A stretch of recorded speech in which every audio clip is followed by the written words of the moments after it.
certainly. That's an awfully good question, and one that we think is terribly important because there are two parts of that.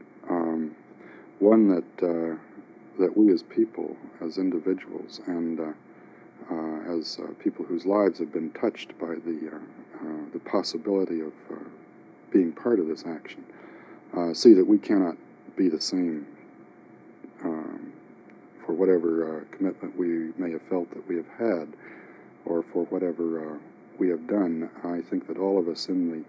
the action see a new interpretation for our own lives, a new searching, some new discoveries that inevitably have, I think, come forward. And I think we see also that we ourselves are should not be receiving the focus as individuals in a sense of becoming too much the hero is the wrong word, but there's a danger of that sometimes. What I think is coming to light is that this is a statement of a large community, and a large community that is beginning to see how its interaction is going to, on a very large basis, address the questions of resistance to violence and resistance to war, and in that context, the question of survival through the rest of this century. And it's something that will come about, it seems to me, through an emerging community that goes beyond each one of us as individuals, but that points a way, or points a path that signals a light of a note of hope and a note of optimism in the face of almost certain despair or certain pessimism that arises from any rational view of what in fact we have done with the technology of World War II, for example. We were sitting on top of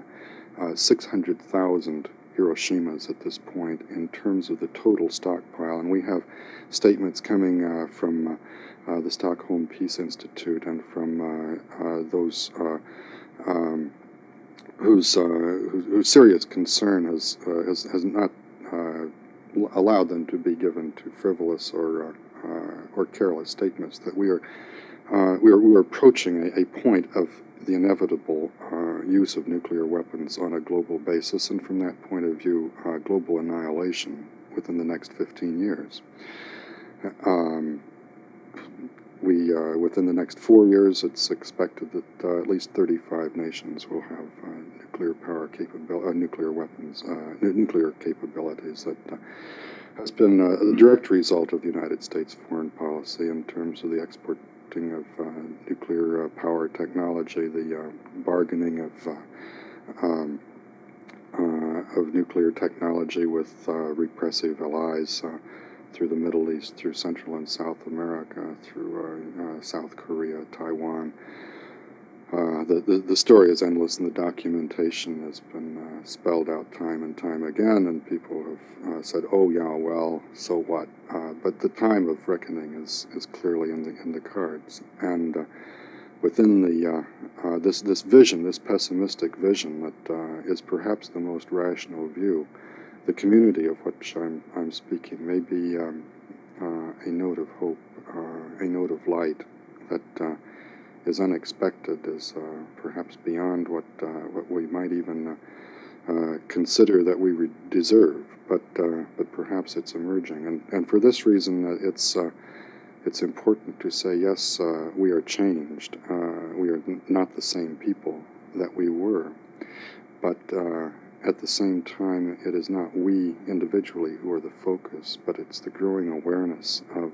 the community of resistance and the community of change that will carry us through.